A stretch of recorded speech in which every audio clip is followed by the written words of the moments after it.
Bueno, presidente, recién salido de esa reunión, ¿cómo le fue? Yo creo que fue una reunión extremadamente positiva, en la cual hemos logrado estar, digamos, de acuerdo, con matices, Mm. sobre lo que necesita la Argentina en esta etapa. ¿Cómo fue? ¿Exposición suya? Sí, básicamente, de hecho, traje mi exposición, la traje Como siempre. para que, digamos, para no faltar al orden y a lo que verdaderamente tratamos. Mm. Es decir, en estricto rigor, lo primero que hice fue dar las gracias a cada uno de los gobernadores por el gesto, ¿no? Porque, digo, muestra esta voluntad de Mm. respetar lo que pidieron más de 2/3 de los argentinos, de no volver al pasado, de ir el camino hacia la libertad en el futuro. Obviamente, esto es una avenida de doble mano, ¿no? Hay una que quiere ir a Cuba, Venezuela, el Los castrochavismo, cuatro excluidos, ¿están excluidos definitivamente? y hasta que... Kicillof, Melella, Infram. pero si usted repite, digamos, el catecismo marxista, digamos, o recetas que son las que hundieron a la Argentina en la Mm. decadencia de los últimos 100 años, digamos, es muy difícil tener un diálogo razonable. Es decir, digamos, nosotros no nos podemos juntar con gente que 2 más 2 no le da 4. Ujú. Entonces, básicamente, ya le digo, lo primero que hice fue Agradecer. darle las gracias, porque eso también es un gesto que habla muy bien de ellos, ¿no? Lo que vimos en el video de abrazos y saludos fue una cordialidad con todos. Sorprendió algunas cordialidades expresas, por ejemplo, con el jefe de gobierno de la Ciudad de Buenos Aires, Jorge Macri. Digamos, hay cosas que llega un momento que hay que ponerlas en el pasado. A Bien. ver, si hay algo que a mí me caracteriza es mi bilardismo a ultranza. Mm. Yo tengo un compromiso tomado con los argentinos en el año 2023 y yo tengo que cumplir con mis promesas de campaña. ¿Qué es lo interesante de esto, Pablo? Es que yo he cumplido todas mis promesas de campaña en menos de 2 años de gobierno. De hecho, digamos, Manuel Adorni, una de las cosas que ha hecho es una bitácora Mm. haciendo un raconto de todas las metas que hemos alcanzado y las hemos cumplido todas. Entonces, lo que nosotros planeábamos como reforma de primera generación, bueno, digamos, ya hemos agotado eso, entonces me parece que era momento para poder avanzar Es en las decir, reformas de segunda se generación. agotó una etapa, hay que pasar a la segunda. Bueno, pero, digamos, pero esto me parece interesante. Mire, Pablo, nosotros, por ejemplo, hablábamos de la motosierra. Digo, parte Sí. de la campaña era ir con la motosierra. ¿La motosierra qué significaba? Alcanzar el equilibrio fiscal. Mm. ¿Sí? Nosotros llegamos al poder, digamos, había un déficit fiscal consolidado de 15 puntos del PBI. 5 en el Tesoro, 10 en el Banco Central. Situaciones que, por ejemplo, en el año 75, el Rodrigazo con 14, implicó multiplicar por 6 la tasa de inflación. Nosotros, es más, teníamos el doble de ese equilibrio monetario, con lo cual podríamos haber multiplicado la inflación 12 veces más. Teníamos un problema de deuda del Banco Central venciendo un día que hubiera quintuplicado la cantidad de dinero en 5 días. Teníamos un problema de la deuda en pesos por el equivalente a 9 bases monetarias. O sea, tenemos un Sí, sí, sí, eso quedó desequilibrio más que claro. monstruoso, ¿no? Entonces, ahora fíjese, nosotros, hay toda una discusión, es un debate académico acerca del quantum y la velocidad. Usted cuando más o menos habla con cualquier político a cargo de la administración, le dice, bueno, tengo un déficit de 5 puntos del PBI, bueno, ¿cuándo lo va a hacer? Bueno, 1 punto por año y cuando termino casi en equilibrio. Y dice, ¿cómo hicieron ustedes? Bueno, nosotros hicimos todo en un mes. No, eso es imposible. Bueno, nosotros logramos algo que durante 123 años la Argentina no logró, nosotros lo logramos en un No, mes. perdóneme, lo increíble es que lo hicieron y la gente todavía los vota. En la Argentina. Bueno, pero es que... Pero no, porque ahí hay un mensaje de la sociedad también. Sí, pero acá hay varios puntos interesantes y es, Cuando nosotros decíamos que con eso íbamos a frenar la emisión monetaria, con eso íbamos a terminar con la inflación, nosotros dejamos de emitir dinero a mediados del año pasado, con lo cual a mitad del año que viene no va a haber más inflación en Argentina. La política fiscal, la política monetaria, hay un trabajo reciente en la Universidad de Córdoba que tiene un rezago de 26 meses. O sea, con lo cual, mitad del año que viene, agosto, ya, digamos, se terminó el problema de la inflación argentina.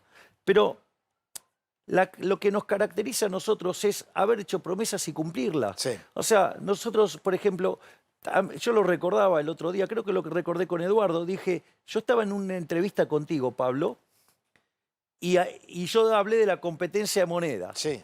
Y bueno, muy hábilmente me preguntaste cuál era la moneda que creías que iban a elegir los argentinos. Bueno, digo, yo creía que iban a elegir el dólar, o sea, pero entonces salió ahí el título de dolarización, pero en realidad era una competencia de monedas. Digo, hoy existe competencia de monedas. Si los argentinos quisieran elegir el dólar para hacer las transacciones, lo puede hacer. Bueno, no lo están haciendo, pero digo, la opción está. El objetivo es que los argentinos elijan el peso o ambos. No, digamos... O que decidan qué moneda quieren. Que los argentinos decidan qué moneda quieren tener. Ahora, lo que está pasando es que, claro, con la prolijidad fiscal, con la prolijidad monetaria, con la prolijidad cambiaria, claro, se está fortaleciendo el peso. Sí. Entonces, bueno, Pero también es cierto que se dolarizaron mucho las carteras en la previa de la elección. No salieron del sistema, se quedaron en el sistema. Pero te hago una pregunta. Se dio la dolarización más grande de la historia. ¿Sabes que en otro contexto hubiera estallado por los aires? Nosotros, el programa económico estuvo atacado. Cuando nosotros llegamos a 550 puntos básicos riesgo país y la economía venía creciendo al 8%, porque esto también hay que decirlo, ¿no? Nosotros hicimos el ajuste, dijeron que no íbamos a bajar la inflación que venía a una velocidad del 1,5 diario, hoy viene corriendo al 2 mensual. En realidad, digamos, va a dar, la core está más abajo. Y todo hace esperar que hacia adelante la inflación siga bajando. Lo que pasa es que no es un movimiento asintótico, o sea, tiene oscilaciones, digo, pero claro, si uno viera el gráfico en una escala más grande que el día a día, te vas a dar cuenta que va descendiendo. Luce asintótico, pero si te pones en el punto, digamos, puede tener una diferencia. Pero, y también decían que eso era imposible, y nosotros lo logramos. Entonces, estamos bajando la inflación, dijeron que íbamos a hundir la economía en una recesión. La realidad es que cuando tomás, la tendencia que traía la economía... El ruido político generó cimbronazo en la actividad económica. Exacto, quiero contar eso, Pablo, justamente, Sí. estoy yendo a eso. El tema es el siguiente, la actividad venía con... Si nosotros hubiéramos detenido solamente la caída que había dejado el kirchnerismo, el PBI hubiera caído 3% o 3,5%. A la luz de la crisis que teníamos que resolver, digamos, como si hubiera resuelto, como la gran mayoría de las crisis de la historia argentina, pues nosotros combinábamos lo peor del Rodrigazo, lo peor de la hiperinflación de Alfonsín y combinábamos también con lo peor de los indicadores sociales del 2001. Con lo cual ese combo, o sea, si caía 15% de la economía, nos estaban haciendo precio, por decirlo de alguna manera. Nosotros, la economía terminó cayendo 1,8 o algo así. Quiere decir que en algún momento la economía empezó a recuperar. Tocó un piso en abril y después empezó a crecer fuertemente. De hecho, diciembre 24 contra diciembre del 23 terminó 6,6% arriba. En el primer trimestre la economía venía creciendo al 6 y en el segundo venía al 8. Y ahí fue cuando la política, frente a una situación que baja la inflación, que crece la actividad, que crece el empleo, que caen los pobres, que caen los indigentes, porque dicho sea de paso, sacamos 12 millones de personas de la pobreza y 6 millones de la indigencia. Entonces, a lo que voy es lo siguiente. Frente a esa situación, ¿qué hizo la política? Empezó a torpedear. Empezó a torpedear, digo, por una cuestión de supervivencia. La contracara de haber sacado 40 leyes contra el programa de gobierno, bueno, eso se manifestó en una suba del riesgo país. Esa suba del riesgo país se te manifiesta en una mayor tasa de interés. Sí. Y esa mayor tasa de interés te descoordina el ahorro y la inversión y la actividad se plancha. A mí me queda claro ¿Qué es lo eso. que pasó? Me queda claro. Digamos, la segunda parte del año. Digo, los números del tercer trimestre y van a estar flojos. Ahí vamos. Hablemos de ahora en adelante. Pero no para Digo, pronosticar. pues ya terminó el tercer trimestre, así que... Pero bueno, por eso, pero hablemos de ahora en adelante. ¿Qué le pide a los gobernadores el presidente Milei? Básicamente yo... Conceptualmente. Ok, a ver, yo lo que les propuse es que trabajemos juntos para hacer grande a Argentina nuevamente. Eso es conceptual. Bien, no es menor.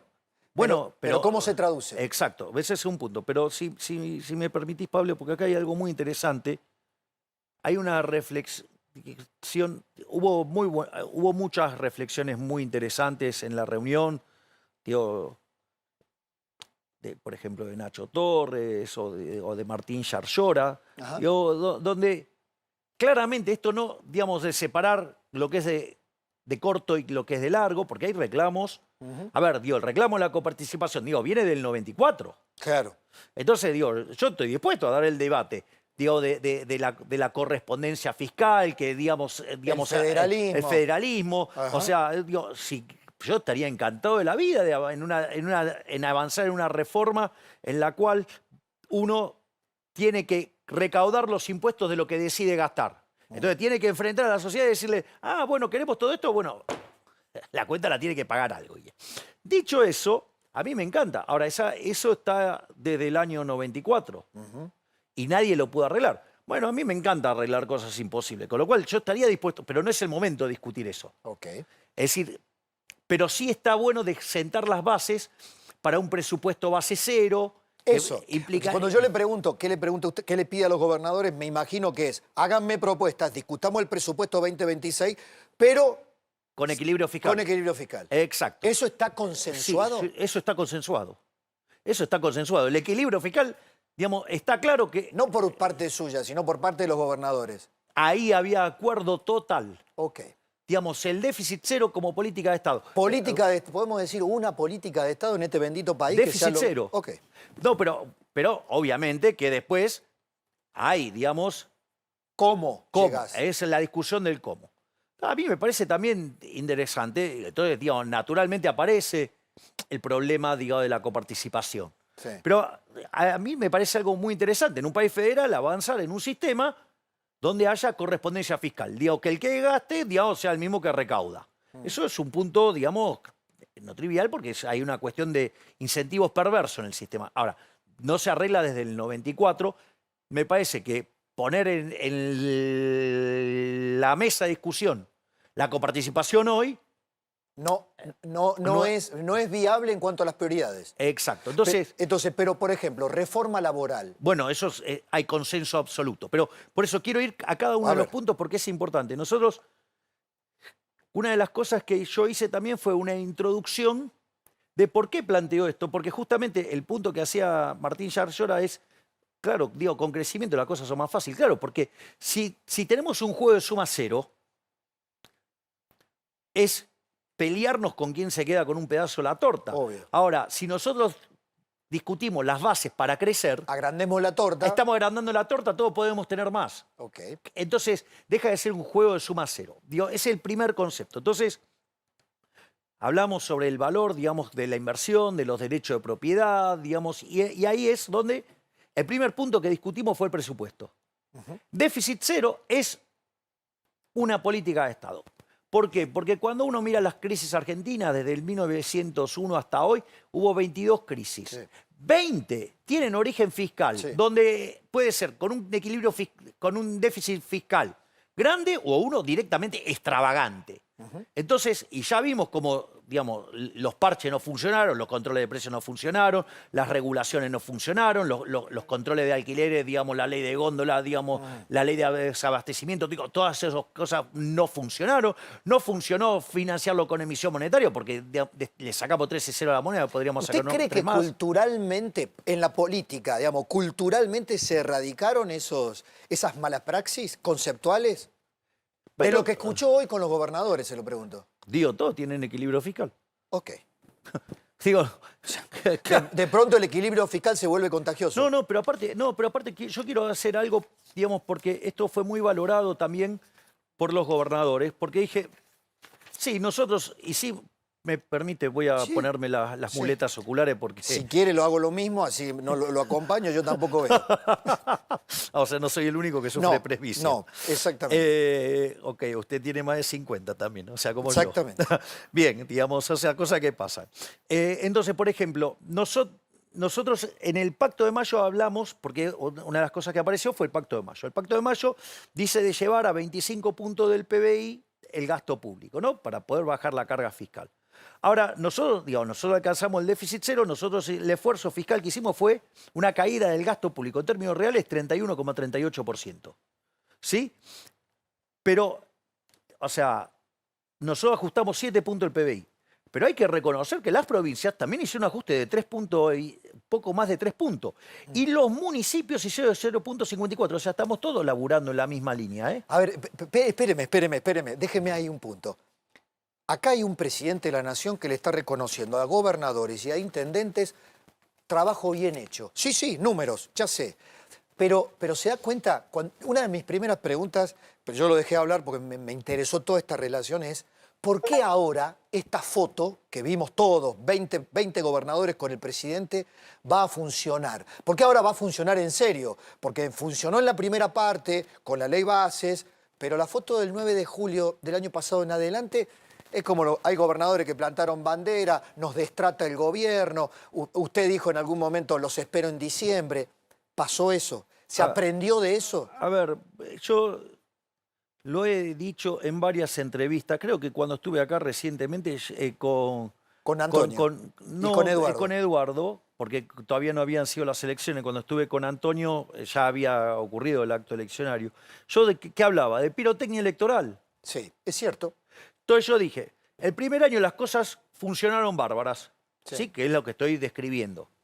O sea, nos habíamos encaminado, habíamos entrado en un sendero de crecimiento fuerte y estábamos a 50 puntos básicos o como mucho 100 puntos básicos de riesgo país para salir a los mercados. Sí. Ahí empezó el torpedeo de la mala política que con tal que están sufriendo abstinencia de cajas, con tal de volver al poder, están dispuestos a romper todo y que los argentinos arruinarle la vida con tal de tener ellos el poder. Kirchnerismo. Absolutamente. Y algunos socios que tienen por ahí también. Ok. Dicho esto, ¿qué es lo que pasa? En la lógica electoral, donde empieza el torpedeo del kirchnerismo, digamos, o sea, queda acotada esa pecera. ¿Cuánto mide esa pecera? 24. ¿Sí? Digamos, el 76% restante de los argentinos no quiere el kirchnerismo. El 76% de los argentinos no quiere volver atrás. El 76% de los argentinos claramente no quiere eso. No quiere eso. Que después quieran sumar peras con bananas, bueno, digo, no me sorprende porque son gente que suma con dificultad, con lo cual querer sumar dos partidos distintos, digamos, no me llama la atención. Entonces, digamos, y además cómo se van a digerir una derrota de 41 a 24. Perdieron por 17 puntos, ¿no? O sea, por decirlo de alguna manera. Ahora, en esa lógica, donde el kirchnerismo se dedica a montar operaciones y a ensuciar, calumniar y injuriar, porque yo entiendo la campaña negativa cuando vos tenés un muerto en el ropero. Ahora, esta metodología de que te invento una mentira y te opero con eso, o te planto operación de inteligencia para inventarte un muerto en el ropero que no tenés, es una tecnología distinta, digo, propia del socialismo del siglo XXI. Pero el gobierno también tuvo errores no forzados. Pero de vuelta... se cometieron esos errores. A ver, bueno, a ver, yo si quiere lo pongo en estos términos, Pablo. Digamos, por cada un error que cometemos nosotros en el gobierno, digo, el periodismo comete 85. No me cabe la menor ¿Ok? duda o más. Digo, porque nosotros somos el gobierno más reformista de la historia. Hicimos 10.000 reformas estructurales. Terminamos con el déficit fiscal. Paramos una hiperinflación sin controlar precios, sin controlar el tipo de cambio, sin expropiar. O sea, digo, ajustando tarifas. O sea, la hicimos bien difícil. Entonces, alguien que hace tanto, y sí, alguna va a tirar a la tribuna, pero ¿sabe quién no se equivoca? El que no hace nada. Eso también Entonces, es cierto. digo, si quiere, digamos, o sea, propongo el track record de mirar nuestra performance, digamos, sí, digamos, aquellos que vienen a criticarnos. Digo, me encanta la crítica, el problema es cuando mienten. O sea, a mí no me molesta la crítica, me molesta cuando mienten. Pero sí. quiero sacar este tema Sí, porque, digo, no conduce a nada. Acá discutimos esto porque quiero discutir la Argentina del futuro. Sí. ¿Por qué es importante el equilibrio fiscal? ¿Por qué es importante? Y esto yo lo hablé con los gobernadores y a mí me encanta. Hay consenso sobre esto, sobre el equilibrio fiscal. El equilibrio fiscal es una política de Estado. Cuando nosotros alcanzamos el equilibrio fiscal, yo tuve la fortuna, la dicha de encontrarme con muchos economistas muy prestigioso. Es uno de los economistas que me vino a ver, fue Juan Pablo Nicolini. Es un profesor de la Universidad de Itela que yo no tuve la suerte de tenerlo cuando hice la maestría, porque justo cuando él volvió, yo ya había terminado el curso. Entonces, ¿qué es lo que ocurre? Él trabaja en la Reserva Federal de Minneapolis, o sea, en Minnesota, Sí. y hizo un estudio cuantitativo sobre el impacto del equilibrio fiscal en la economía argentina. Alcanzar el equilibrio fiscal en Argentina implicaría que por más de 30 años Argentina podría crecer de manera permanente 4% per cápita, porque es lo que le permitiría alcanzar la Alcanzar y convergencia. sostenerlo. Claro, Alcanzar y sostenerlo ¿durante cuánto tiempo? 30 años. Ok. A ver, Argentina, no. Argentina viene decayendo brutalmente. Mire, antes que llegara usted y entrara, con Eduardo coincidíamos en esto. Hay sensación a último tren. Los países ni se suicidan ni se acaban cuando uno se va. Pero hay generaciones, presidente, que ven esta carta que le han dado a usted los argentinos. Por eso yo hablé de momento bisagra. Claro. Pero por eso quiero volver a este punto, Pablo, porque está bien, digamos, que hagan ese planteo y que lo hayan leído de esa manera. El PBI en Argentina no aumentó desde el año 2011. O sea que en términos per cápita estamos 15% abajo. No es que nosotros nos está pasando lo que pasó durante el siglo XX hasta los 90, que el mundo crecía más que nosotros. Pero crecíamos. Después, en los 90, aceleramos un montón. Después, digamos, volvimos a la decadencia. Hubo un rebote y después, digamos, volvió en la decadencia. Hoy no es que perdemos solamente en relativo porque los otros crecen más. Perdemos en relativo porque estuvimos cayendo durante casi 15 años.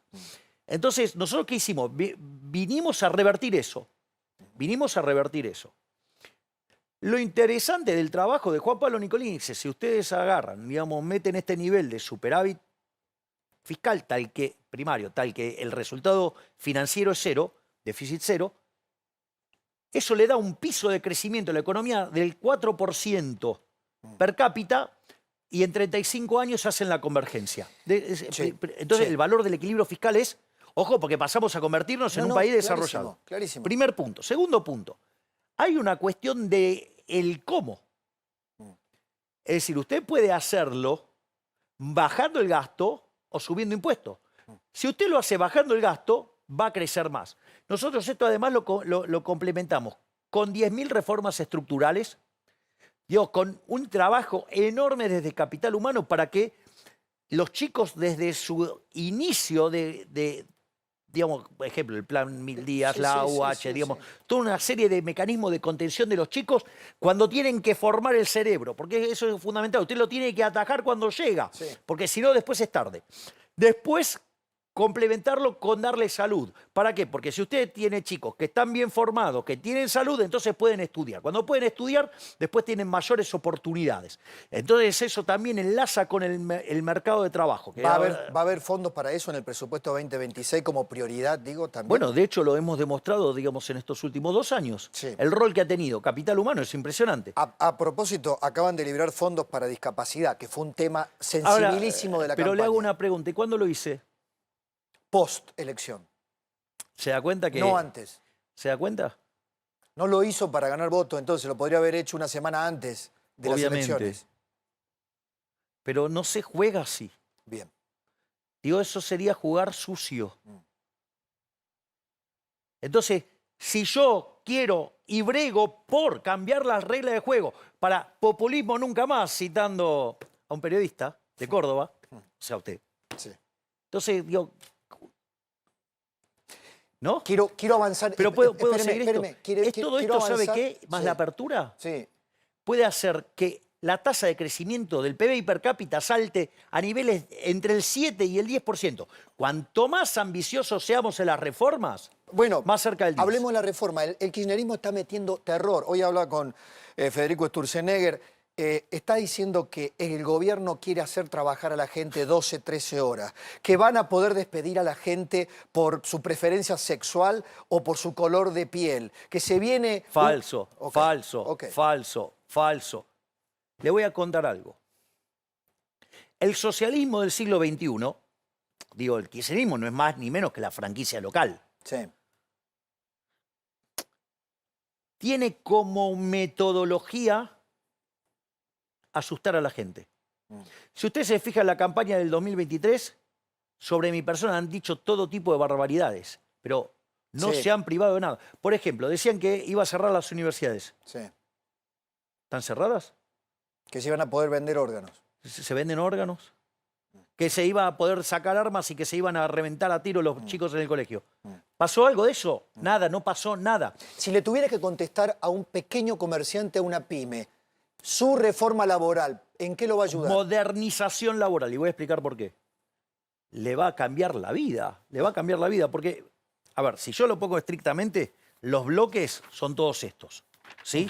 Digo, no me voy a poner a hablar No, de todos no, no, estos bloques no. porque lo voy a aburrir. No, Y, digamos, y el zapping nos mata. ok. Me alegro que lo entienda. Por algo llegó acá, desde los sets de televisión. Exactamente. Ok. Pero dicho esto, acá hay algo muy importante. Es modernización laboral. Argentina tiene un régimen laboral que tiene cerca de 70, 80 años y está absolutamente anacrónico. Anacrónico. ¿Sabe cuándo usted se da cuenta que el régimen laboral en Argentina es anacrónico y no funciona? Cuando usted tiene que la mitad de los trabajadores están en el mercado informal. Digo, eso le rompe los ojos a todos. Es decir, hasta los propios sindicalistas por abajo, atrás de las cámaras, lo admiten. Sí, pero acaba de decir la CGT que de ninguna manera, que esto es lo mismo que el Bueno, decreto 70. Mentira. Pero ahora voy de vuelta. Ok. ¿Cómo funciona esto? Porque dicen que la gente va a perder derecho. No, no pierde derecho. La gente gana derecho. Porque los que están en el sector informal, ¿cuántos derechos tiene? Ninguno. No. Ninguno. ¿Ok? Hasta ahí vamos. Si usted está en el mercado laboral, o sea, es un insider, es alguien que tiene trabajo, usted puede seguir adhiriendo a los contratos que están vigentes hoy. Es decir, usted no pierde ningún derecho, usted sigue teniendo las mismas condiciones que tiene hoy. La diferencia para quién es, para adelante, Ok. para el que tiene que ingresar al mercado laboral, ya sea porque está en el informal o lo que es más doloroso para todos nosotros, que son los jóvenes. Porque cuando usted asegura, digo, usted hace estas leyes precámbricas con Sí.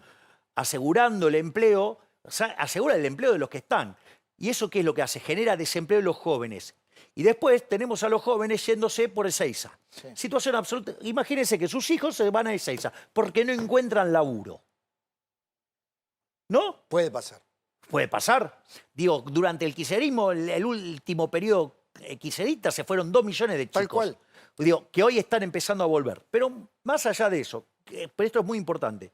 Entonces, los que quieren mantenerse en el viejo sistema lo pueden hacer. Pero esto abre la posibilidad que los que están en el segmento informal puedan ser formalizados. Es decir, nadie pierde derechos, solamente se ganan derechos de aquellos que estaban afuera. No solo esto, hay un tema que se debatió de manera interesante dentro de... Hoy. Sí, y fue imponente el consenso que hubo, que es el concepto de prelación, que es que el convenio más chico domina el convenio más grande. Esto es una genialidad que, digamos, que han hecho un conjunto de alumnos de Federico Sturzenegger en su curso de macroeconomía avanzada En San Andrés. en San Andrés. Esto es interesante, porque ¿qué quiere decir? Que el convenio más chico mata al convenio más grande. O sea, usted puede tener un convenio por empresa, un convenio por municipio, un convenio por provincia, un convenio por región, un convenio nacional. Convenio más chico mata convenio más grande. Es el acuerdo particular, el acuerdo entre los sectores más chicos, puede prescindir de los acuerdos macro de los grandes líderes sindicales con los grandes empresarios. Bien, pero claro, pero ahora exactamente, me leyó perfecto. Ahora vamos a ver las implicancias. El trabajo estudia la zona de la pampa húmeda versus la zona del noroeste. Sí. La productividad, o sea, el salario tiene que estar ligado a la productividad. Sí. ¿Sí? ¿Qué pasa? La productividad en la pampa húmeda es 20% más alta que en el noroeste. Entonces, ¿qué es lo que hicieron? Simularon un modelo donde se levanta esta restricción de que se tenga que tomar el acuerdo de la PAM, de la zona pampeana. Claro. ¿Sabe qué pasa? Usted sabe que el empleo formal no crece desde el año 2011, ¿no? No. Está clavado. Sí. Sube 17%. Esto es muy importante para las provincias porque... ¿Y eso se lo van a aceptar los sindicatos? A ver, digamos, los sindicatos votan en la Cámara de Diputados, en la Cámara de Senadores. Antes, a través del peronismo, ya tenían influencia en los gobernadores. ¿Ya no lo tienen? Digo, los 20 gobernadores que estaban reunidos conmigo estaban de acuerdo. Quiero hacerle una política derecha. Pero esto es muy importante Sí. porque fíjese esto. No solo que pasan a ser más productivos y o sea, primero, digamos, el salario queda ligado a la productividad. Sí. Queda ligado a las condiciones regionales donde usted está, o a las condiciones de la provincia, o a las condiciones del municipio, o a las condiciones de la empresa, que es el caso ideal. En este contexto, Sí. donde todos consiguen trabajo y consiguen remuneraciones, hay algo muy interesante. ¿Qué era lo que le pasaba a muchas provincias? Claro, como fijaban los salarios acorde, no sé, a la remuneración en campana, los metalúrgicos, usted iba, digamos, Una al norte, metalúrgica en La Rioja, una metalúrgica en Salta, no es tenía viable. que pagar salario que no lo puede pagar, no tiene productividad. Claro, por ende, no es viable. Entonces, ¿qué pasa? Los estados provinciales se veían obligados ¿a qué? A contratar empleados públicos porque no generaban empleo.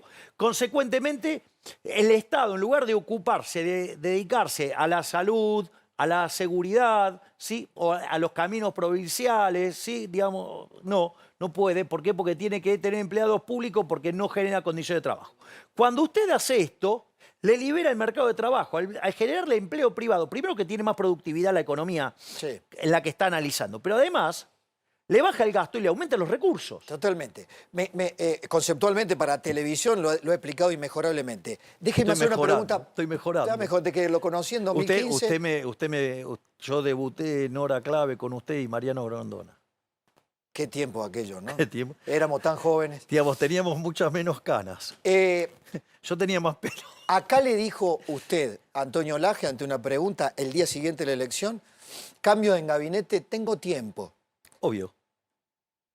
Hay una fuerte información dando vuelta allí que podría haber cambio de gabinete antes del 10 de diciembre. Voy a hacer los cambios cuando yo considere que es necesario. Digamos, los tiempos de ustedes son los tiempos de ustedes. Yo entiendo que el periodismo tiene un problema, que tiene que llenar una determinada cantidad de tiempo Y preguntas. y Uno una puede- determinada cantidad de espacio, digamos, cuando Sí. escriben. Entonces, digamos, necesitan escribir. Sí. Pero ¿sabe qué? Yo tengo que gobernar un país y tengo que tomar decisiones en favor de los argentinos. Yo no tomo decisiones en función de la necesidad del periodismo. Digamos, Pero tengo obligación de pero si no, preguntarle. sería otro populista más. No me pida que sea populista, no soy populista. Pero usted déjeme que yo haga preguntas. Las preguntas no son buenas ni malas, se contestan Pero o no le hago se una contestan. pregunta. ¿Alguna vez le corrí el traste a la jeringa? Jamás. Y entonces, ¿Manuel Adorni puede ser jefe de gabinete? a ver, voy a hacer los cambios en el momento que yo considere y veré quiénes son los mejores. La respuesta es esta, Pablo. Para avanzar en este conjunto de acuerdos, Sí. yo voy a necesitar un conjunto de actores que puedan ser interlocutores válidos ante la nueva Cámara de Diputados, ante la nueva Cámara de Senadores, ante, digamos, los gobernadores.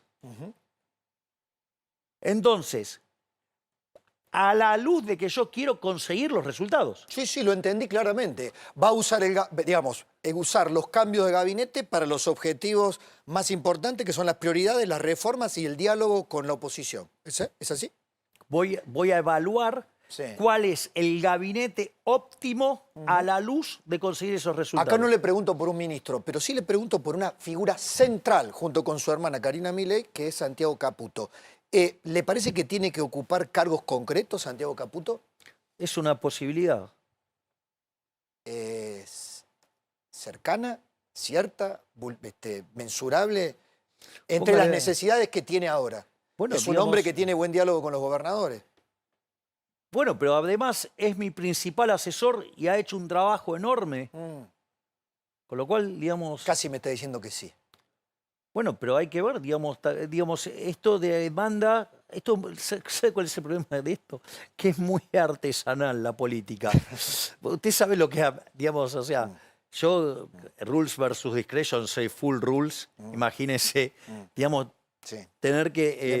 Le molesta, sí, tener que estar... la discrecionalidad de la política. Pero, por ejemplo, Martín Menem, ¿va a ser propuesto para que siga como presidente de la Cámara de Diputados? ¿Y por qué no debería hacerlo? No, porque sí, digo, puede ser, queda propuesta suya, eso.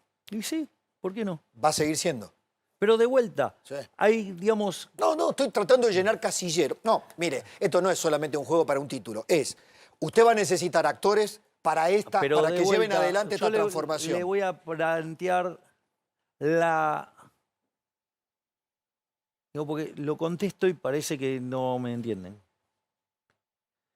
Yo tengo que evaluar una estructura para alcanzar los resultados. Bilardismo 101, ¿sí? O sea, bilardismo básico. Sí. Eso, yo tengo que estudiar cuáles son los mejores actores para lograrlo. Sí. Ahora, ¿usted se imagina si yo me enganchara en la locura del periodismo de poner, subir, sacar gente, digamos, cuando digamos, estoy evaluando? ¿A usted no le parece que hoy no di un paso importante para empezar? No, trascendental. Aparte, es más, Pepe, pero usted, no, le voy a contar algo. Sí. Digamos, el orden espontáneo, porque ¿sabe qué? Digamos, podríamos habernos juntado el miércoles o el jueves o el viernes. Digo, justo se dio hoy. Hoy es 30 de octubre. Es el aniversario de la vuelta de la democracia. Sí, señor. En el aniversario de la vuelta de la democracia, cuando Alfonsín ganó el 30 de octubre del 83, justo el día en que volvió la democracia a la Argentina... Me lo está citando Alfonsín. Hasta eso está ¿Pero qué logrando. tiene de malo? No, pero si es un dato fáctico. Ya lo sé, ya lo sé. ¿Y qué? ¿Lo voy a negar? No. Porque, no. digamos, estoy en otra vereda de pensamiento. No, a ver, le voy a preguntar a Javier Milei, que nos conocemos desde hace muchísimos años. Desde hace muchos años. La derrota del 7 de septiembre, ¿le generó un efecto de necesidad de aprendizaje de algo? Fue una bendición. ¿Por qué? Porque eso nos obligó a tener que repensar un montón de cosas. A corregir, repensar. Y me parece que después lo plasmamos en el resultado del 26 de octubre. Pero es táctica. Yo le puedo asegurar que el proceso de learning que yo hice en los últimos 2 meses es monstruoso. No solo aprendí de política, aprendí mucho de economía también. La pregunta es si ese aprendizaje queda o no queda. Le voy a decir en la conversación pública. En la conversación pública dice, Milei hace esto, y hay muchos que apuestan, ¿cuánto va a durar? ¿Cuánto va a durar este Milei que no insulta, este Milei que abre los brazos, que se muestra magnánimo con los opositores? ¿Cuánto va a durar? Lo voy a poner en estos términos. Yo trabajo para 47 millones de argentinos. Y trabajo para que mejore la vida de todos los argentinos, los que me votaron y los que no me votaron. El deber está por arriba de los impulsos. Obviamente. ¿Se lo puedo definir así? ¿El deber por arriba de los impulsos o sus preferencias personales? A mí me contrataron para hacer un trabajo. Yo lo voy a hacer. Yo no conozco no cumplir con mi job description. Ahora, como era tan ambicioso el programa que yo presentaba y hablaba de primera generación, segunda generación, yo dije, bueno, por lo menos... Pero nada, me encontré con... Me logré rodear con gente tan reformista como yo y cumplimos la primera etapa de las reformas, que eran absolutamente imposibles para todo el mundo, las cumplimos en 20 meses. ¿Usted vio el artículo de hoy de The Economist? No, hoy no lo vi. Qué pena. Justo Que hoy pero lo tengo a usted para que me lo... Bueno, que justamente las cosas que estamos haciendo...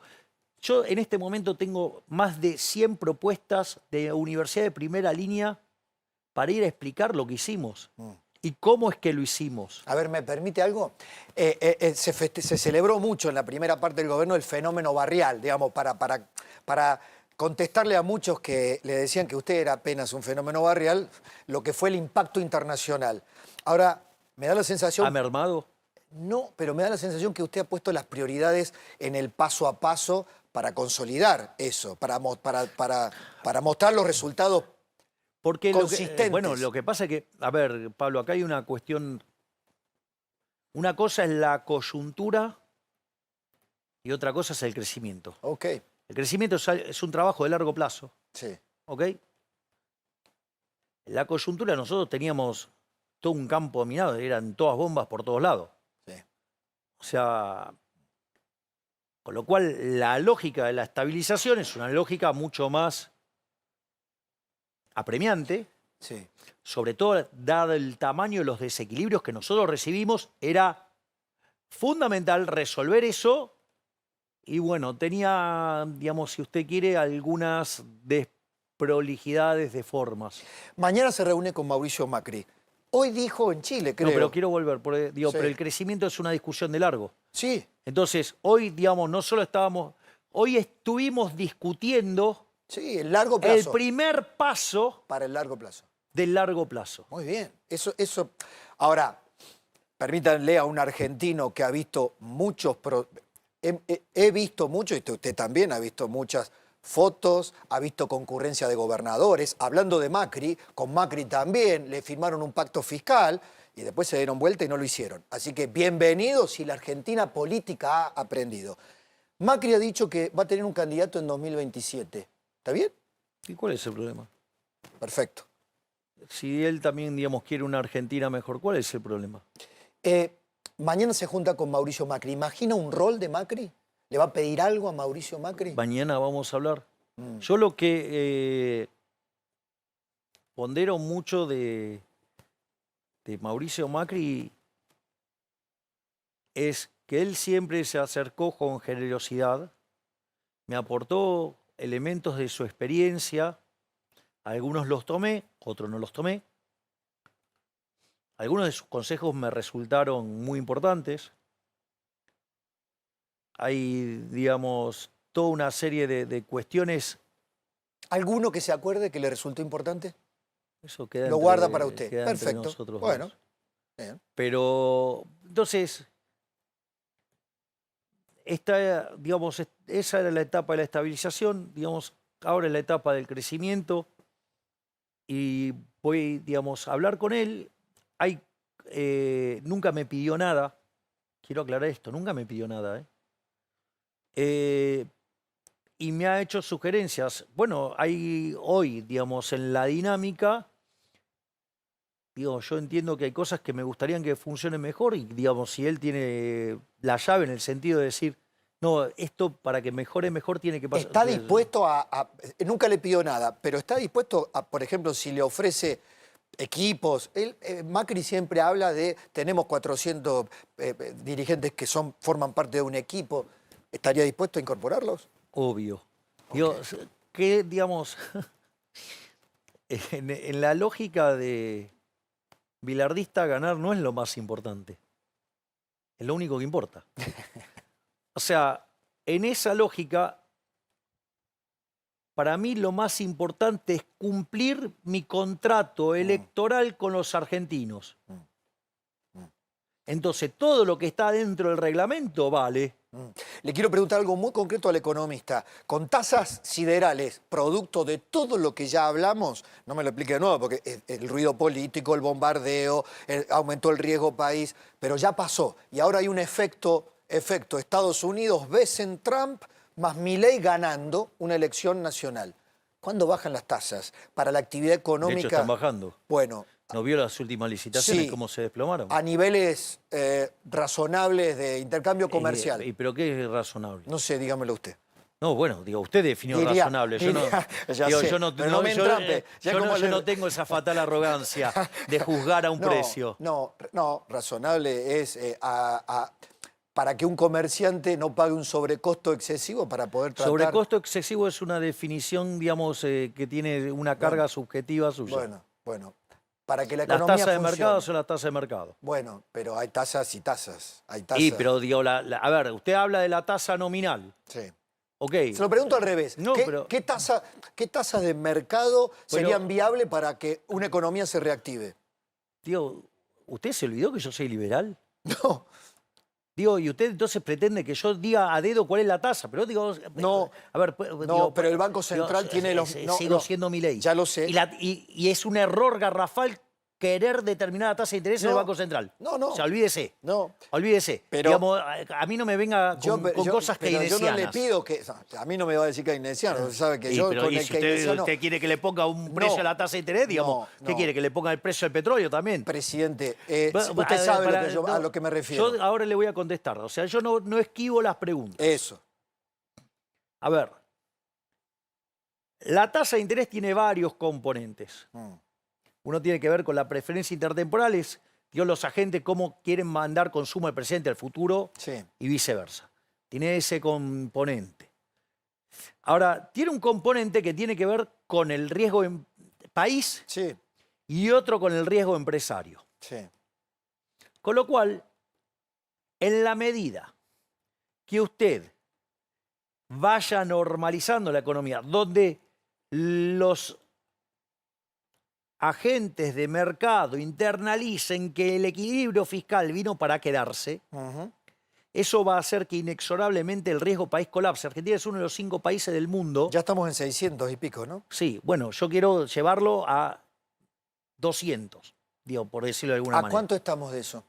Según los agentes A económicos. 4 puntos de tasa, a 4 puntos porcentuales de tasa de interés, en el riesgo.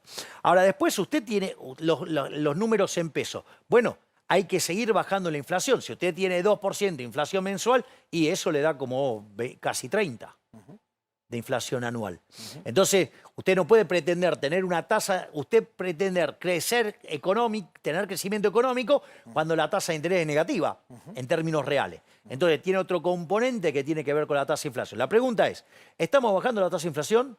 Sí. Sí. ¿Estamos bajando el riesgo país? Sí. Consecuentemente, digo, las tasas de interés son cada vez más bajas. ¿Listo? ¿Van a seguir bajando? Sí. Bueno, además, una de las cosas que pasó, usted lo mencionó muy bien, habló del nivel de dolarización que hubo Sí. previo a la elección. Yo le voy a decir algo. Los pasivos monetarios en Argentina, o sea, los pasivos del Banco Central, la suma de la base monetaria más los pasivos remunerados, desde el último tramo de Guzmán hasta acá habían promediado entre 35.000 millones de dólares y 45.000 millones de dólares. Saltaba el tipo de cambio, lo llevaba a 35.000 millones de dólares, los argentinos se ponían a tasa, Mm.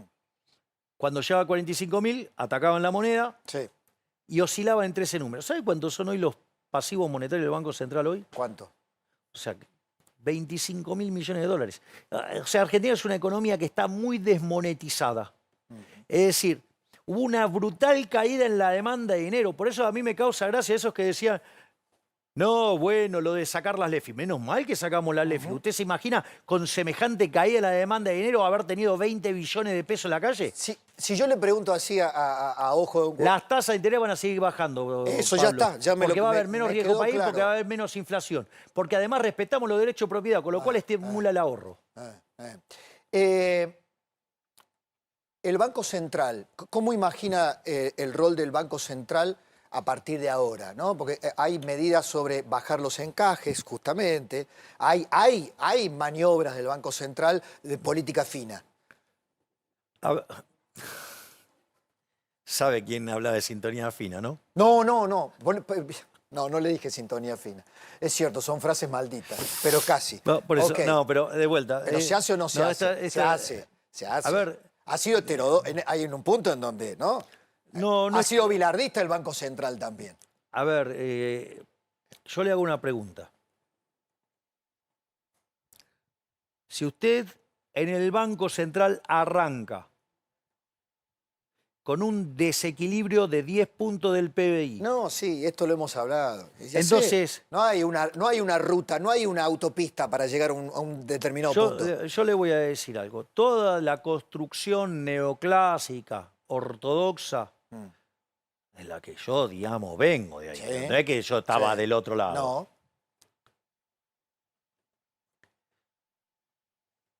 está construida con una herramienta matemática que es infinitesimal. Esto, No se me digamos, ponga tan técnico. a ver, la economía neoclásica, suponga que usted tiene que ir desde Buenos Aires Sí. a Mar del Plata. Shanghái. A Shanghái. A Shanghái. Sí. Y usted vive en Córdoba. Eh, Bueno, no le alcanza. Suponga No. que está en Rosario, que está más cerca. eh, Bueno, usted, digamos, la economía neoclásica le puede contar cómo llegar a Buenos Aires. eh.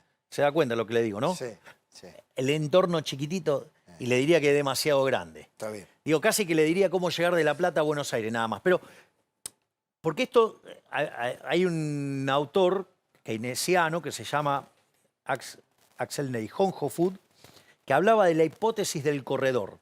Entonces decía, dentro del corredor, Sí. todos los mecanismos de ajustes automáticos de la economía neoclásica funcionan. Cuando usted está fuera del corredor, Sí. no funciona nada. Nada.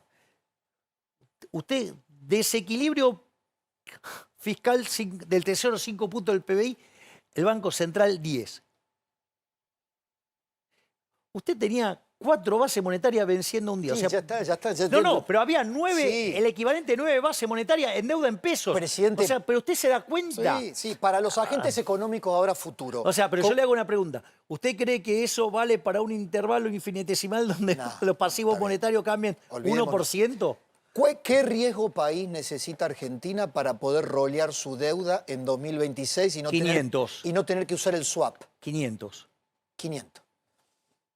¿Qué hace falta para Bueno, de llegar hecho, a 500? pero fíjese, pero de hecho ya empezaron a salir empresas Sí. argentinas, se están colocando deuda en torno al 8,75. Ojo, ojo. O sea que el sector privado de grandes empresas ya puede conseguir financiamiento en mercados internacionales. Y ya tienen ventana de financiamiento también las provincias. Bueno, Lo que digo es, nosotros queremos que baje más. hay algo del metro cuadrado que rompió los manuales de muchos pronosticadores, analistas, y creo que lo sorprendió hasta a ustedes. Mucha gente que no la... Lo hablo con Eduardo eso, ¿no? Mucha gente, con este famoso de los que llegan a fin de mes y los que no llegan a fin de mes. Mucha gente, no repitamos Errores. viejos hits ni errores. Yo quiero Operados. decir, a mucha gente... Operados. A mucha gente, presidente... Con encuestas falopas. No. Bueno, A mucha gente, presidente, que lo voy a plantear de esta manera, que apuesta, que le dio una carta, en vez de, como en el juego, pago para ver, voto para ver qué tiene Milei para darme 2 años, dentro de 2 años, en estos próximos 2 años. Pero yo todavía no veo el beneficio directo. Puede pensar mucha gente, ¿no? Todavía no lo veo. ¿Qué le dice? A ver, yo voy de vuelta. De vuelta. Yo no me voy a dejar psicopatear por los argumentos Cuca. Mm. Esto significa, la inflación es un impuesto y que nosotros se lo devolvimos a los argentinos. Ese impuesto inflacionario bajó porque, digamos, bajó la tasa de inflación. Si yo miro los salarios reales, Sí. desde abril del año pasado no paran de subir y están todos por encima de lo que estaba en noviembre. La contracara es que bajó la pobreza 12 millones de personas, bajó la indigencia en 6 millones de personas. ¿Esto quiere decir que está completa la tarea? No, de ninguna manera. 30% de pobres es un número aberrante. Aberrante. Ahora, es el nivel más bajo desde el 2017. ¿Y sabe cuál es la única forma de quebrar la pobreza que descubrió la humanidad? Con crecimiento económico. Sí, no me cabe la menor duda. Entonces, ahora, ¿usted cree que el crecimiento económico se logra de manera instantánea? No, es un proceso Porque, sostenido en el tiempo. exactamente, porque yo una de las cosas, digamos, algunos comunicadores me dijeron, no, pero la gente no puede esperar. Ahora yo le hago una pregunta. Vamos a este ejemplo que, digamos, se me ocurrió un día que estaba meditando sobre estas cuestiones, porque se imagina que Sí. uno medita Sí. digo, todo el tiempo. O sea, está reexaminando lo que estudió, todo reexamina, todo el tiempo. ¿Por qué? Usted está en una silla eléctrica, le pifia y... Sí. sea, si es una persona Como responsable... dice el profe de Pablo, todos somos plateístas, el de la silla eléctrica es usted. Exactamente. Entonces, suponga el caso de un médico con Sí. su especialización. ¿Qué puede tardar? 7 años. Más con lo que tiene que hacer la residencia, Bueno, especialización. por eso. Le hago una pregunta. La persona que estudió para médico, básicamente lo hizo porque quiere mejorar en la vida, ¿no? Sí. Bueno, ok, entonces ahora le dice, no, pero yo no puedo esperar. No puedo esperar. Porque eso implica que usted va a tener que pasar 7 años estudiando, laburando, digamos, va a tener privaciones, o sea, va a querer irse de diversión con sus amigos y se va a tener que quedar en su casa, porque quizás tiene un parcial, un final, ¿no? Requiere toda una... Es más, no es que usted se sienta en la silla y se recibe. No, está claro. O sea, requiere todo un esfuerzo, ¿está claro? Hasta ahí vamos. Sí. Pero ahora dice, digamos, esta falacia con la que corría. No, pero no puede esperar. Ah, no puede esperar. ¿Sabe qué? Usted entra a la Facultad de Medicina y así como entra por una puerta, por la otra lo están esperando y le dice, mire, Pablo Rossi, No. usted tiene título. No sé. La pregunta es, ¿usted haría atender sus hijos por ese médico? ¿Que no puede esperar? No, de ninguna manera. ¿Por qué? Porque es un incompetente, no sabe Porque lo va a nada. matar. Obvio. Bueno, ok. Entonces, Usted tiene una frase, digamos, la frase del gobierno, que el esfuerzo valga la pena, exactamente. denota que esto es un proceso con sacrificios incluidos que hay que hacer que valga la pena, que en el final se verán, en el final o en algún tiempo prudencial se verán Pero los ¿sabe efectos. que lo que pasa, Pablo? Que nosotros, a diferencia de otros gobiernos, hicimos delivery. O sea, nosotros tenemos resultados para mostrar. Es decir, hay menos inflación, hay menos pobreza, hay menos indigencia, digamos, los indicadores económicos mejoraron todos, el PBI está en sus máximos niveles. Lo que no puede predecir es la tasa de inversión. Tío, Sí puede predecir no. cuando la inflación se acabe por la regla monetaria, pero la tasa de inversión es una decisión subjetiva. No, pero aparte... Digo, la tasa no, digo, la decisión de inversión. Aparte no es una decisión que esté en mis manos. Por eso. Entonces... Y entonces, ¿cuándo viene? ¿Se acuerda de los brotes verdes, de la lluvia de inversiones que van a venir? Eso se dijo en otros gobiernos. Acá ¿cuándo la actividad económica va a tener esa inversión que genera trabajo privado fuerte? A ver, ¿cuándo la espera? Argentina tiene muchos sectores que tienen mucho para dar. En minería tiene el cobre. Piense que en el cobre nosotros exportamos 4.000 millones de dólares. Chile con la misma cordillera 50.000. O sea, tenemos para multiplicar 12 veces y media. Digo, tenemos los descubrimientos de oro, tenemos el litio, tenemos... ¿Esto por qué es importante? Porque la minería va a generar 1 millón de puestos de trabajo directos en Argentina. No solo eso, tenemos todo lo que tiene que ver con el petróleo y el gas, por ejemplo, Vaca Muerta. Es más, cuando uno quiera sacar todas estas cosas por el Atlántico, las propias empresas hoy ya están estudiando cómo quedarse con los trenes. Infraestructura. Por ejemplo. Pero bueno, pero por eso quiero, o sea, no solo eso. También tenemos lo que tiene que ver con las tierras raras, lo que tiene que ver con el uranio, lo que tiene que ver con la energía nuclear. Y esto es tan virtuoso que OpenAI anunció inversiones en Argentina por 25.000 millones de dólares. No solo eso, sino que además YPF anunció la inversión más grande de la historia argentina con Eni por 30.000 millones de dólares. Entonces, la realidad es que están pasando cosas fenomenales. O sea, hoy entre los proyectos de RIGI aprobados y los que quedan pendientes, ahí hay 100.000 millones de dólares. Los gobernadores de las provincias productivas, digo agroindustriales, le hablaron, me imagino, porque minería, petróleo, y le deben haber dicho soja, agroindustria, ¿no? A ver, yo lo que digo es, lo que nosotros estamos hablando son de fijar las bases para que Argentina pueda crecer, digamos... De la micro no se va a ocupar, ya lo dijo. Pero lo puedo... ¿O sí? A ver, puedo hacer una... ¿Quiere que le diga algo? Sí. Primero, salvo que sea un economista precámbrico que se haya quedado en el conocimiento en el año 68, 1968, o si se tomó un tiempito más, 1972, Sí. ya sea por la contribución de Milton Friedman y Phelps, por separado, Edmund Phelps, o la de Robert Lucas Jr., ¿sí?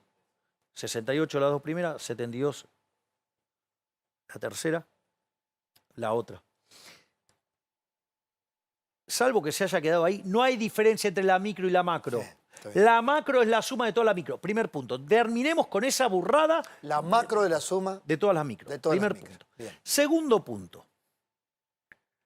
¿Usted de dónde es? ¿De qué lugar de Córdoba es? Córdoba capital. Ok. Usted, digamos, en Córdoba capital usted tiene un intendente, Sí. tiene un gobernador, tiene un presidente y tiene un contexto internacional. Sí. En Córdoba capital, ¿cuántas pizzerías hay? Yo tenía una cuando era joven. No sé, 5.000. ¿5.000? ¿Qué sé? ¿Usted cree que a las 5.000 pizzerías le va igual? No, claro que no. Supongo que fueran 10 para hacerlo más fácil. Esto- 10 pizzerías. ¿Le van igual a todos? No, claro que no. Ahora, fíjese, usted tiene el mismo contexto internacional, El mismo intendente, el mismo presidente, el mismo gobernador. gobernador, el mismo intendente. Y sin embargo, a todos nos le va igual. Yo le voy a decir algo. La respuesta sería es el mercado, estúpido. Obvio. Ah, veo que le di la Usted- respuesta. usted- Veo que le doy la respuesta. Usted lo que tiene que trabajar es en determinar Sí. que el campo de juego sea plano. No, pero por favor. No, ya sé que el campo de juego sea... Sí, el mismo para todos. Pero quiero hacer un punto sobre esto, Pablo, porque esto es muy importante. Cuando un político le hace una enfatización de la micro, se lo digo yo, es un chorro. O está asesorado por malos economistas o es un chorro, un corrupto. Porque va a intervenir en la micro subjetiva y arbitrariamente. Exactamente, hay una regla que es don't pick the winners, o sea, no elegir los ganadores. Exacto. Cuando la política Cuando interviene, usted elige. o sea, ¿usted qué elige? Elige un sector que no, por condiciones naturales de demanda no debería existir. Con lo cual, ese sector que no tiene que existir y usted lo está subsidiando, usted está eligiendo a dedo un ganador. Pero eso va contra la cultura económica y política del país. Bueno, no, pero lo que la le quiero decir es que cultura- usted pero la está cultu- contrariando pero la- eso. Pero es la cultura de la política argentina fue el corporativismo corrupto. Yo vine a romper con eso. Entonces, cada vez que un político le diga de la micro, ojo, que no esté hablando de defenderle el curro a un amigo. Pero ¿sabe Uno. qué va? Dos, no. Sí. Pero ahora, esa es una parte. Entonces, si la población quiere avalar corruptos, allá ellos. Yo no avalo corruptos. O sea, ni avalo argumentos para que los corruptos puedan hacer las de la suya. Además, cuando usted decidió subsidiar a un sector, al margen de la corrupción que después emerge de eso, porque el político se da cuenta que si le saca el subsidio usted quiebra, con lo cual va a sacar una ventaja de eso. El problema es que además hay que financiarlo. Y quiere decir que usted está castigando a otro sector que sí le tendría que ir mejor y usted lo estanca. Esa es la historia de Argentina. Ese es el partido del Estado. Pero el partido del permítame que le Estado diga son esto. los empresarios Presidente, corruptos, los políticos corruptos, los periodistas corruptos, pero los espere. sindicalistas Hablemos- corruptos y los profesionales Pero hablemos de la corruptos. cultura empresaria. La Argentina tiene emprendedorismo formidable, maravilloso, pero también tiene una cultura empresaria de la mano del populismo que da esta regla de que todos tienen que tener la misma oportunidad, es que el Estado le tiene que igualar las oportunidades. Ahora, lo que usted está planteando es, el capitalista que sabe competir en un contexto determinado merece perseverar. El otro tendrá que fundirse. Me da la sensación que eso es, el capitalismo se destruye y se construye. ¿Está ¿Y preparada vio los que ganaron el Nobel de Economía? que sostienen esa teoría? A Gion y Hurwitz. Sí. O sea, Gion y Hurwitz son neo-schumpeterianos, o sea, trabajan con el concepto de destrucción creadora.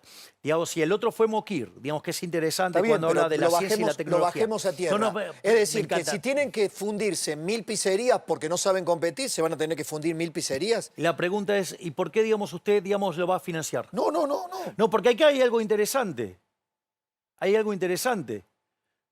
Porque usted para financiar a un sector lo va a tener que hacer cobrando impuestos. Sí, claro. Quiere decir que usted está destruyendo a otro sector. Entonces, yo, ¿sabe qué le Pero recomiendo? usted ve a muchos políticos explicando esto mismo o concordando con usted No, en esto. porque le gusta mentirle a la gente. Pero usted ve a muchos concordando con usted en esto. pero sí estamos de acuerdo con que hay que hacer crecer a la economía. Ok. Quiero ver a los 20 gobernadores a ver si acompañan esto, ¿no? Quiero ver. Digamos, a ver, hablamos de presupuesto, no tuvimos problema, hablamos de, digamos, de reforma tributaria, no tuvimos problema, hablamos de modernización laboral, no tuvimos problema, tampoco tuvimos problema en discutir sobre recrudecer las penas en el Código Penal para que el que las hace las paga. Hablando Entonces, de digo, eso, vuelta, permítame, ¿vio lo que pasó en Brasil? sí, digamos, si estamos tomando medidas. Ayer estuvo Petri acá con tu. No, pero lo que le quiero preguntar ¿es un aviso para la Argentina lo que ocurrió en Río de Janeiro? Obviamente. Obviamente. Obviamente que nosotros estamos monitoreando todo el tiempo la situación. Por eso, digamos, hemos hecho la ley antimafia. Llegado, no va a pasar, no está pasando por suerte todavía, pero llegada a una situación como a la que se enfrentó el gobernador de Río de Janeiro, ¿usted tomaría decisiones de esas características? Yo voy a tomar las decisiones que determine con mi ministro de Seguridad. O sea, digo, esos contrafácticos no tienen sentido. O sea, uno no puede decir, porque son situaciones extremadamente complejas. Sí. Y una de las cosas que aprendí metiéndome en política es, mucha gente ignora las restricciones. Bien. 2, hay personas que hacen un esfuerzo para entender las restricciones que enfrenta el policy maker. 3, aún así le puedo asegurar que la silla eléctrica tiene más restricciones. Se lo voy a contar con una anécdota. Usted sabe, yo soy muy amigo del profe Juan Carlos de Pablo. Sí, claro. Digo, probablemente quien más sepa de todas las mejoras que hice en términos de análisis económico y en términos políticos es el profe de Pablo, que es con alguien que yo hablo mucho, con mucha profundidad. O sea, probablemente es quien más sabe de todos los upgrades que fui haciendo. Es interesante porque, bueno, yo, digamos, tenía una excelente relación con el profe de Pablo. Digamos, hemos ido junto a la cancha, Sí, digamos, sí, escuchan hemos ópera. pasado fiestas juntos. Después, después de leer Rothbard y me convertí al anarcocapitalismo, digamos, me puse un poco áspero y... Sí. Entonces, nada, solía discutir mucho y el profe con mucha sabiduría desconectó un poco para no romper la amistad. Una genialidad porque después en pandemia nos reencontramos. Pero es interesante esto porque el planteo que yo le hacía al profe de Pablo siempre era cómo puede ser que una persona tan brillante, tan formada, parecía como condescendiente con el policy maker. Entonces un día estaba en esas noches de ópera, después nos pusimos a cenar en Olivos y como había unos cuantos amigos, delante de todos mis amigos le pedí perdón. Epa. Porque entendí por qué, básicamente, él tenía esa actitud. Porque claramente es imposible conocer la cantidad de restricciones. Él habló con muchísimos ministros de Economía y presidente del Banco Central, desde el 75 en adelante, todos. Sí. Todas, pero sí. Es interesante. Una de las cosas que el profe dice, yo no entiendo cómo ustedes no se infartan todos los días. Claro, sí, claro. Entonces, hay un conjunto de profesionales precarios. Qué bien que está buscando la palabra para no ser tan ofensivo. Me gusta. A ver, hay un Milei nuevo que estoy encontrando. Hay una meditación ahí.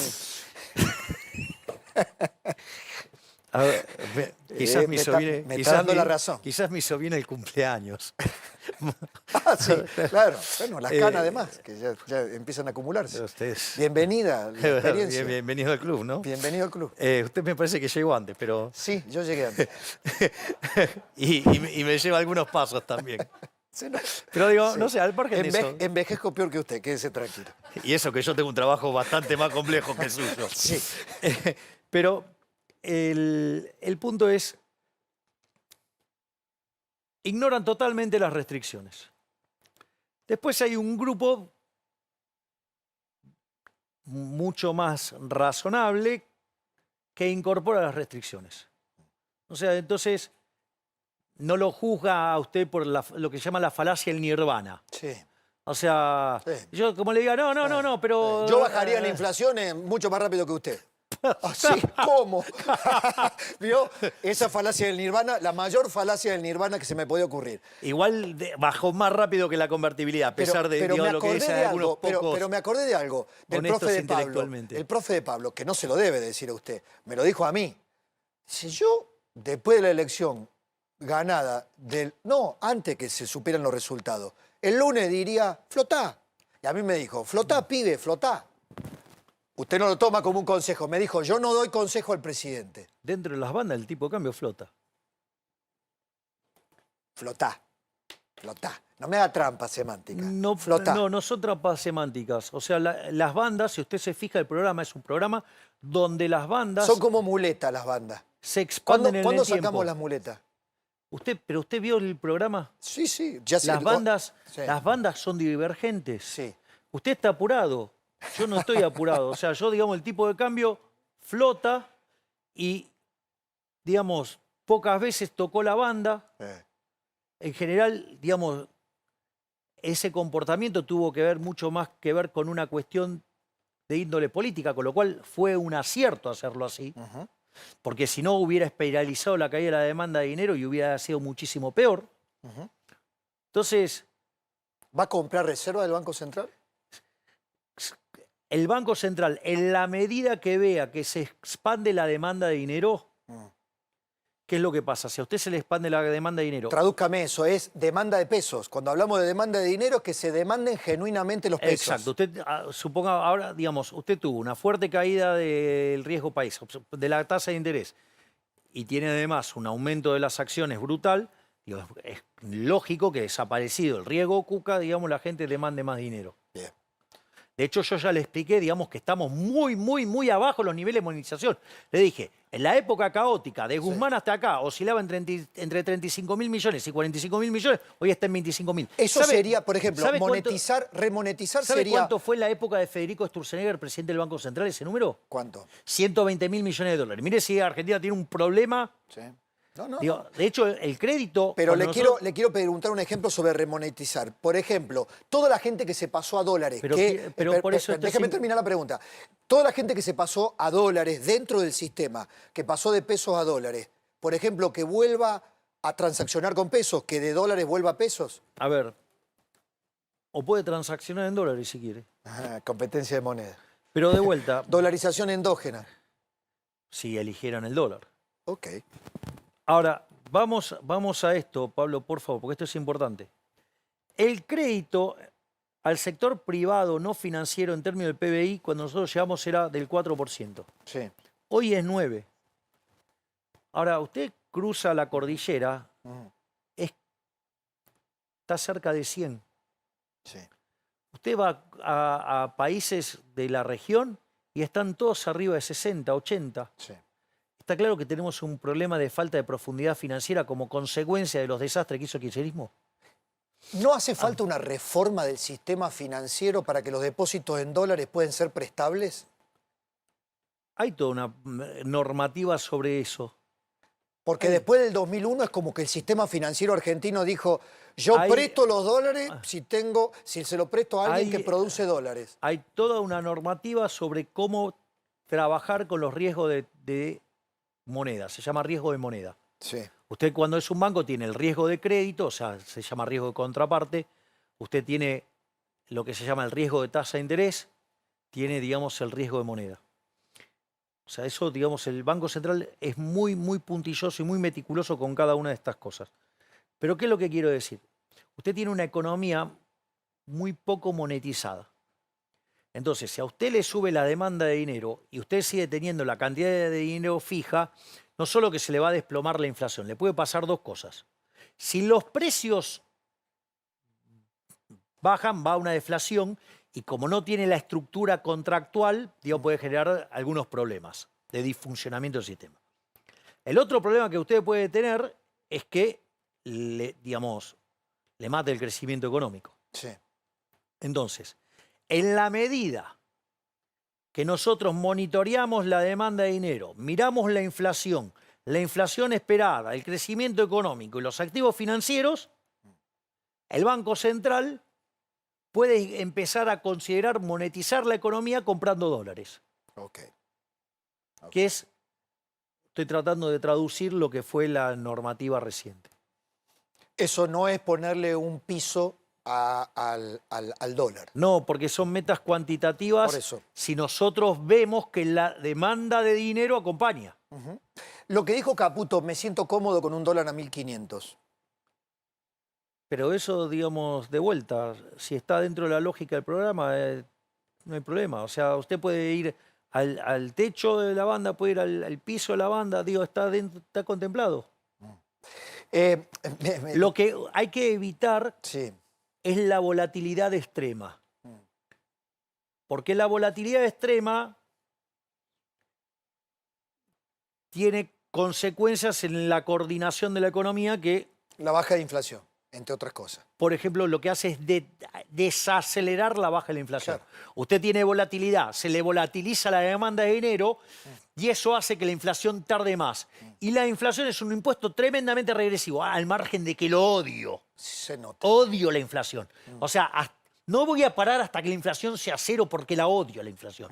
Pero digo, bueno, Que no vuelva el anterior, quédese con el que estábamos hasta ahora. No, bueno, pero cuando se trata de inflación, déjeme que la odie todo lo que quiera. La gente le entendió esto.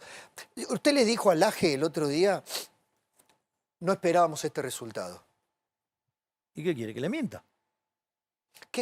¿Cuál fue de sus peores temores antes del resultado del domingo? No, nosotros estábamos preparados. Lo que nosotros, a ver, ¿qué es lo que vimos nosotros?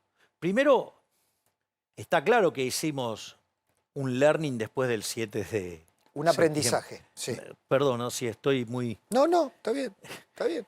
Hay mucha gente que lo entendió, lo que pasa es que, bueno. O sea, nosotros hicimos un gran aprendizaje después del 7 de septiembre. Acá me dicen, hay gente mala, dice que se está juntando mucho con Trump, por eso. Lo cual me encanta. Sí, ya sé. Me encanta. El learning compartido con Trump. Bien. No, pero aparte, Trump es Gardel con guitarra eléctrica. Ah, esa no lo sabía. Trump es Gardel con guitarra eléctrica. Sí, digamos, o sea, Trump puede jugar a la mancha con los aviones. ¿Sí? Sí, y Bessent y Marco Rubio también. No, son admirables. ¿Por qué cree, a ver, confían en usted por lo de ganar, casi fue presidente, lo apoyamos, creemos en todo lo que está haciendo, pero vaya y gane? Igual, digamos, el apoyo, digamos, él fue muy explícito sobre que era sobre... Mientras usted sea presidente. Mientras que yo sea presidente. Sí. O sea que el apoyo hasta el 2027 estaba asegurado. Pero no era lo mismo ganando que perdiendo esta, me parece. Bueno, pero a ver, le hago se lo hago al revés. Sí. ¿Usted conoce un programa económico que haya sido atacado durante 8 meses de manera seguida por un ejército de destituyentes? Sí, el de Macri. No fue tan así. ¿No? 14 toneladas de piedra. Y digamos, si nosotros, digamos, bueno, Pero nosotros... los programas eran distintos. Pero espere, cuando llegamos había 9.000 piquetes por año y decían que era Sí. imposible sacarlo. Es ¿Cuántos cierto. son hoy? No, bueno. Cero. Eso es cierto, es cierto. Digo, hubo déficit fiscal 123 años. Nosotros... Los resultados fueron otros, dice usted. No, había otro consenso social para aplicar lo que hicimos. Sí, Macri dijo, ojalá hubiera tenido el consenso, más allá de las decisiones, si las hubiera tomado o no las hubiera Pero tomado. de vuelta, pero nadie hubiera imaginado que alguien iba a hacer campaña electoral con una motosierra. Es más, yo fui muy claro en el equilibrio fiscal, en lo monetario, digo, con la competencia de moneda. Fui muy claro en materia de seguridad, el que las hace las paga. Sí. Y fui muy claro en mi política internacional. ¿Con quién me alié? Con Trump y con Israel. Dije con Estados Unidos y con e Israel. Sí. Dígame qué parte no cumplí. No. ¿Sabe qué? Se lo voy a reconocer, no por mí. Gracias, por Alfín. No. usted me chicanea. Pero déjeme tener Populismo un poco nunca de más, ¿se acuerda? Pero déjeme Populismo. tenerme un poco de humor. Si Usted recién se quejó de que yo no fui, que no era populista. No, pues no. Yo verlo populista a usted. Aparte me tira frases keynesianas, me tira argumentos. A propósito, tengo que hacer de abogado del diablo. Tengo que hacer de abogado del ser diablo. malo, ok. Escúcheme.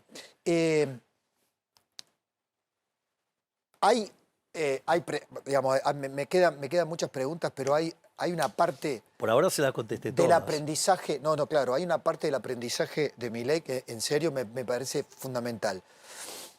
Este Milei, porque antes la palabra consenso generaba urticaria en algunas personas. Este Milei consensual, ¿es política de Estado? ¿Es actitud presidencial clave? No, pero digamos, yo también definí qué es consenso. ¿Qué es consenso? Digo, consenso es abrazar las políticas que van a hacer grande a la Argentina nuevamente. Bien. Digo, yo no dialogo con los comunistas. Ok, 20 gobernadores de ¿cuánto? 24. De 24, bien, un éxito. 20 que están en esa misma línea. Ok. ¿Cuño Libarona renunció o no renunció? Yo que sepa, ¿no? Sigue siendo ministro de Digo, hoy Justicia. estaba, de hecho, en la reunión, ¿no lo vi en la foto? Sí. Alejandra Monteoliva, Hace un gran trabajo junto a la doctora Bullrich. digno para que continúe. Hace un gran trabajo junto a la doctora Bullrich. Pero la doctora Bullrich se va. Digo, va a tener que dejar una silla vacía. Bueno, hablaremos con la doctora Bullrich sobre la continuidad. La doctora Bullrich y Petri los va a consultar para la sucesión en sus áreas. Consultar, digo. Sí, van a ser mis asesores en materia de seguridad y defensa. Digo, después de lo que ha hecho Petri, digamos, o sea, de tener las Fuerzas Armadas olvidadas. Ganó en la Antártida. A ser, Me dijo acá, ganamos en la Antártida. sí, a ser la 24ª potencia mundial. ¿Sabe lo que va a ser cuando en diciembre lleguen los F-16? ¡Qué placer!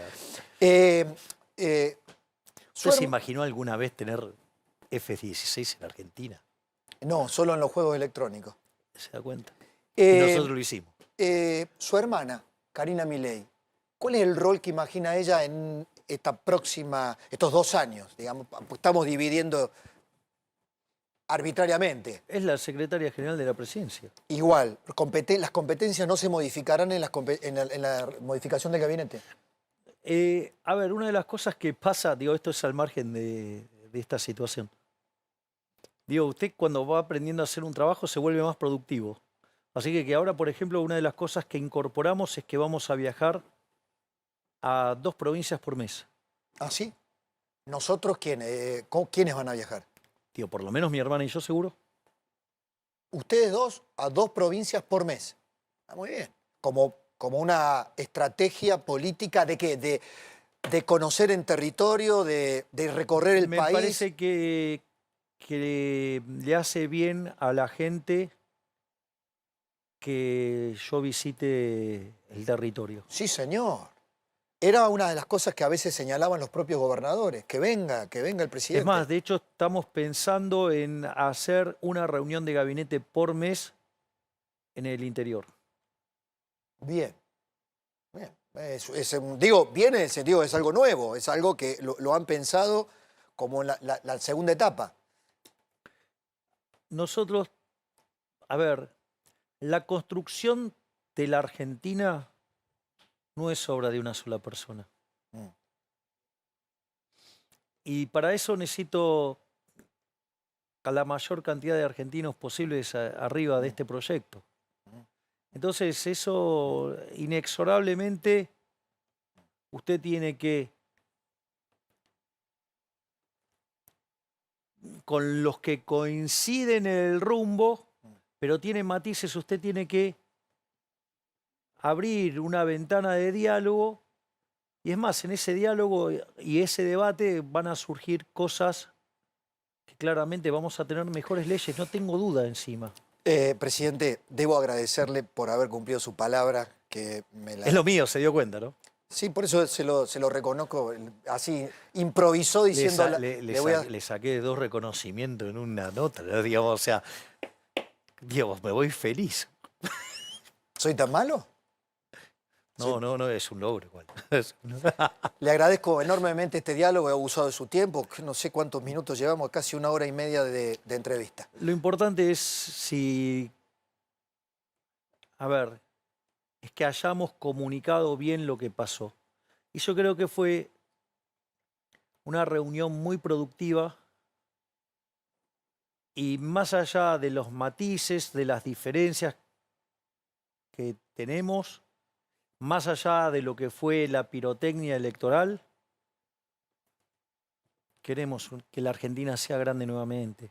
Me quedo con ese título, que creo que el final de esta entrevista es esperanzador para los que están de acuerdo con usted y para los que no están de Pero acuerdo es que con yo usted. gobierno para todos. Cuando yo bajo la inflación, no solo estoy beneficiando a los que me votaron a mí, a los que no me votaron también, ¿eh? Cuando la economía crece, el empleo crece, los salarios crecen, favorece a los que me votaron y a los que no me votaron también. Yo gobierno para todos los argentinos. Gracias, presidente. Gracias, Pablo.